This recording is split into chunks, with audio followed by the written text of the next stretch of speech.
Hey, what's up, everybody?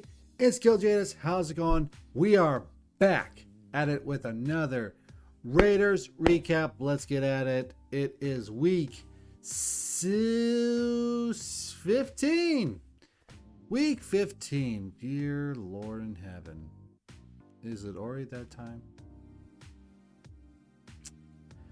The Raiders are taking on the freaking Cleveland Browns in the Factory of Sadness.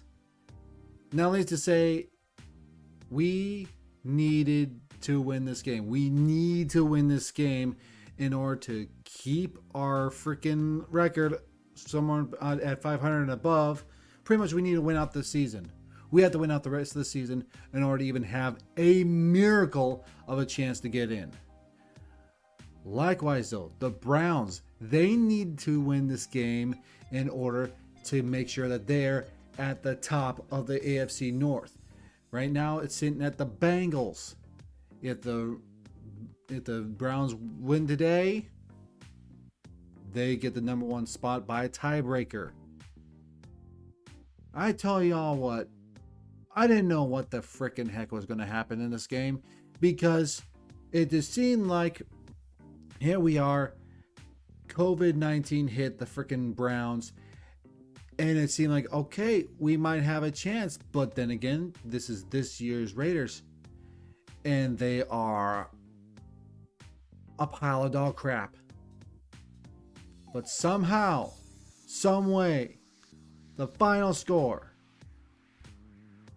16-14, Raiders win. We are back at 7-7. We are still in this crap. We are still fighting to get a dance. I mean, part of me is extremely angry at this freaking team. There should have been no freaking way that we should have won by this close of a margin. We should have won hands down. We should have at least scored by 3 touchdowns. We should have won by 3 touchdowns. It did, but that's how hard the freaking Browns fought, and that's how poorly we freaking played. Are you kidding me? Defense is what did it. Defense is what got the job freaking done. I am having a serious issue right now with our offense. A very serious issue. But let's move on, though. Let's move on to stats. So, for the Raiders recap, I compare the two teams, and then I go with Raiders stats. If you ever want to go and find out what the stats are for the Browns, I don't know. I have no idea if they even have any Browns video makers, or who would want to be a Browns video maker. Who knows? Moving on, though. Here we go with the Browns. Total yards is 236. Meanwhile, the Raiders beat them out by 334 yards. Passing yards was 236 for the Raiders. Passing yards for the Browns was 147. I mean, it's got to be expected because, it was to be expected because of the circumstances that the third string Mullen was freaking, or whatever his name is, was playing. And he pretty much had little to no time to gel with the freaking team. That's the first string, I should say. It is what it is. But moving on, though, they did beat us out they didn't beat us out. I'm sorry, I misread the thing. Somehow we were able to beat them in all 3 categories, or should I say maybe 4, with 89 rushing yards and 98 rushing yards for the Raiders. So 98 or 89 for the Browns, 98 for the Raiders. Yards per play, though, the Raiders won that out with a 5.0 yards per play, while it was a 4.4 for the Browns. Here's where they beat us, though. Turnovers, nothing for the Browns. Nada, nothing. But the Raiders came away with 1 fumble and 1 interception. Dear God in heaven, I am going to burn a building down. The Raiders were able to win in the clock percentage because it was 33 minutes and 24 seconds for the Raiders, 26 minutes and 36 seconds for the Browns. But typical Raider fashion, though, 3-7. We lost in the terms of penalties. We got 7 penalties. Some of them were for holding. Well, actually, most of them for holding. One was I believe a pass interference call or defensive holding. I can't remember. But either way, though, stupid.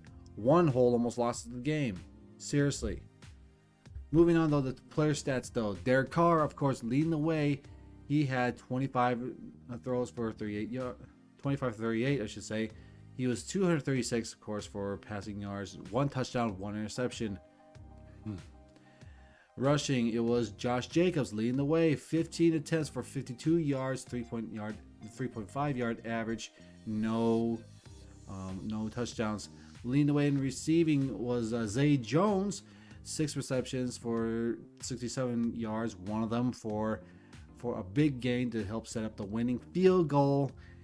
But shout out to Brian Edwards, though, for getting that 1 touchdown, though, for receiving. Turnovers, here we go. It is Carr. Derek Carr with 1 interception. A stupid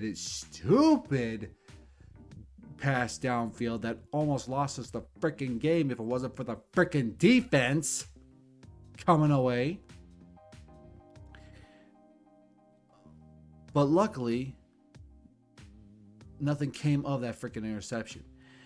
And then you got the freaking fumble. Why is it that Derek Carr has to always average 1 fumble per freaking game? That is a horrible stat for him. Moving on, though. We won. Moving on. Turnovers for the defense, though. They didn't get anything, so there's nothing. There were no sacks either. We could not get to the quarterback if it saved our lives. We did get 3 tackles for losses, though. 1 by Jefferson and 2, I should say, by Abram. Good job, Abram, for showing up and doing your job and being smart with your tackling, which is a total of 3 tackles for loss. Moving on, though, to special teams. Daniel Carlson, the player of the game. I don't care who says it. He is our player of the freaking game. 3 for 3 for field goals. Longest was 48. One extra point. That brings the total to 10. He is the game-winning point scorer. To me, that's automatic MVP for the game.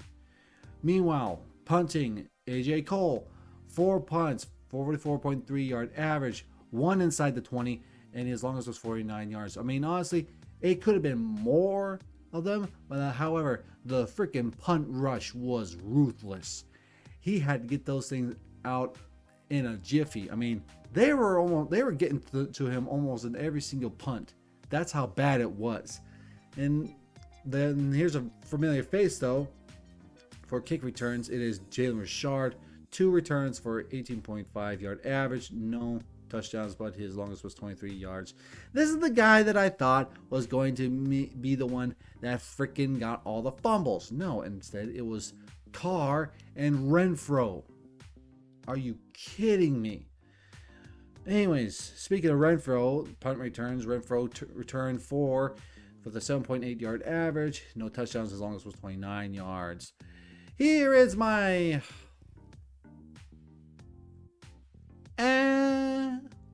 kind of sort of favorite part of the show. It is the bacon sandwich, or so the bacon praise burger, I should say, compared to the turd sandwich.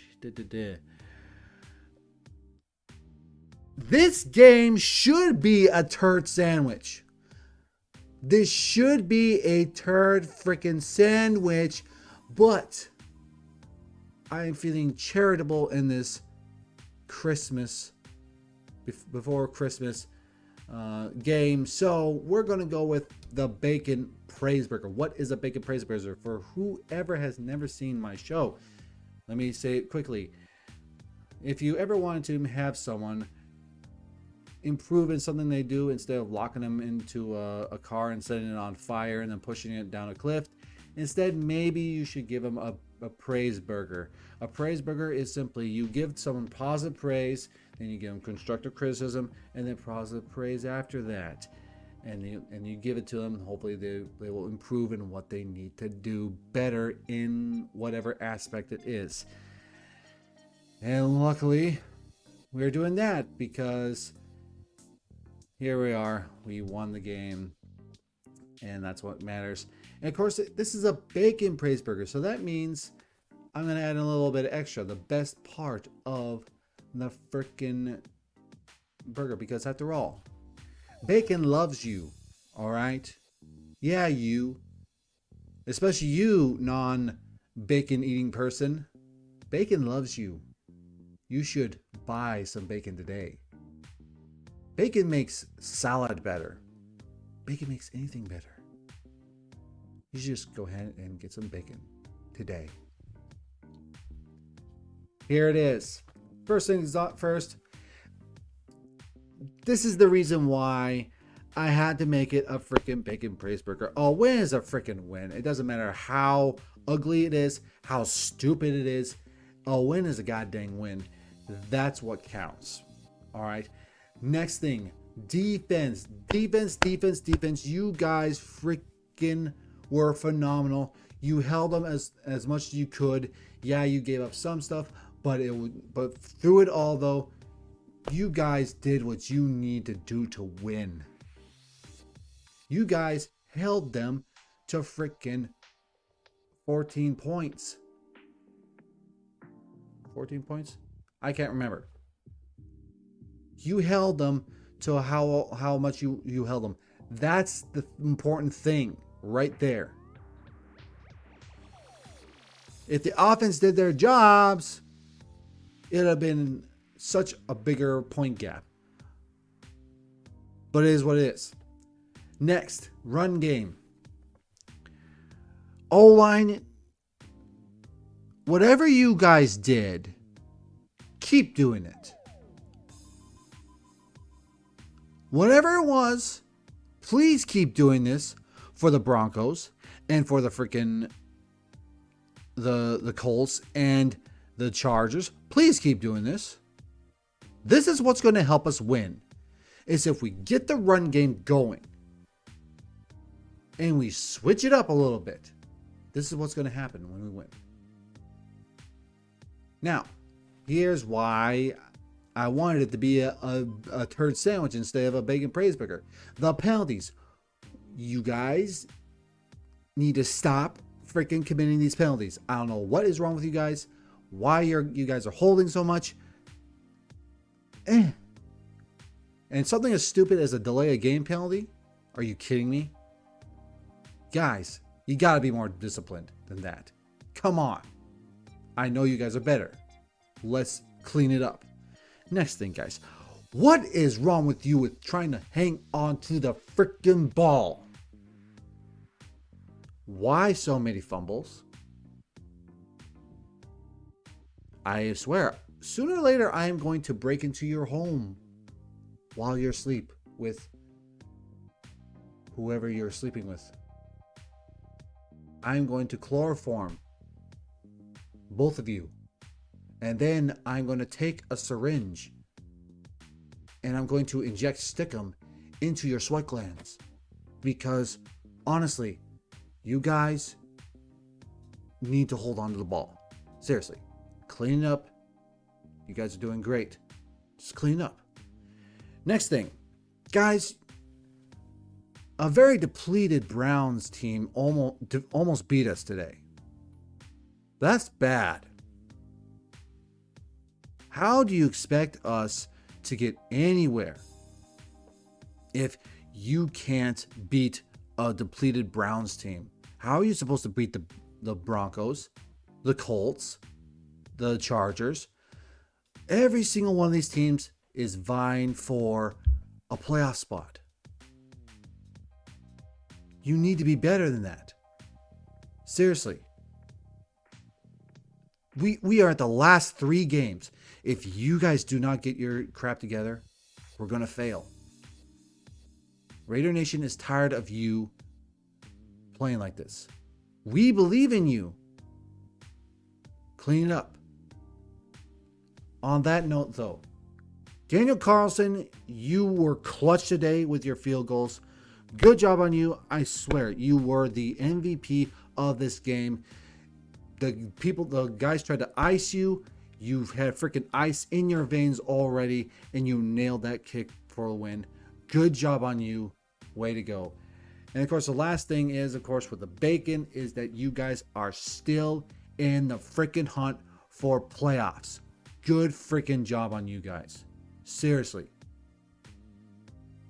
No matter how hard it is, you guys need to keep going forward and claw your way to whatever kind of win you can just to get to the freaking playoffs. You got to do it. All right? That is your Bacon Praise Burger. Munch on that. Next week, right after Christmas, we got the Broncos. That's going to be a tough matchup for us.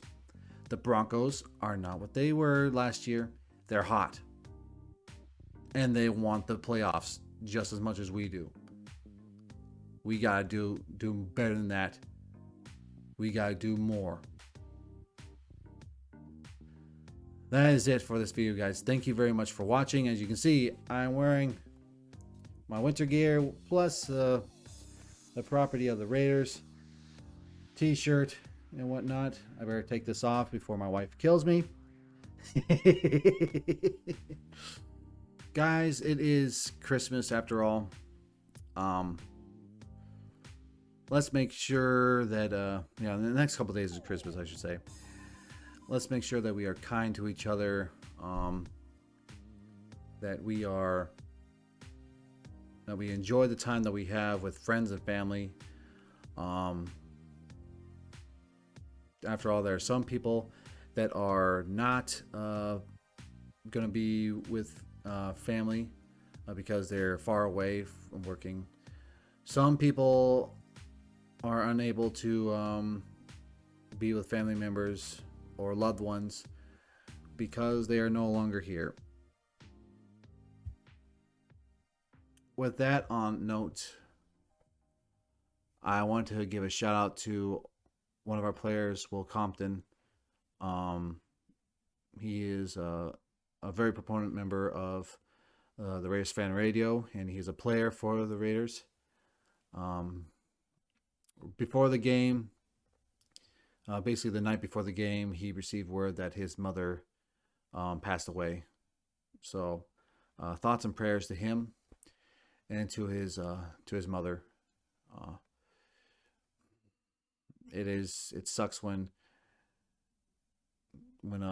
you are not there for a loved one when they're about to go, and I can only imagine. I can't even imagine what he's going through right now. But much love to Will Compton and to the rest of the Raider Nation. If you have any loved ones this Christmas that you are not going to be able to spend Christmas with because they have gone on to another place. That is it for this video. Thank you for watching, guys, and I shall catch you later. Merry Christmas.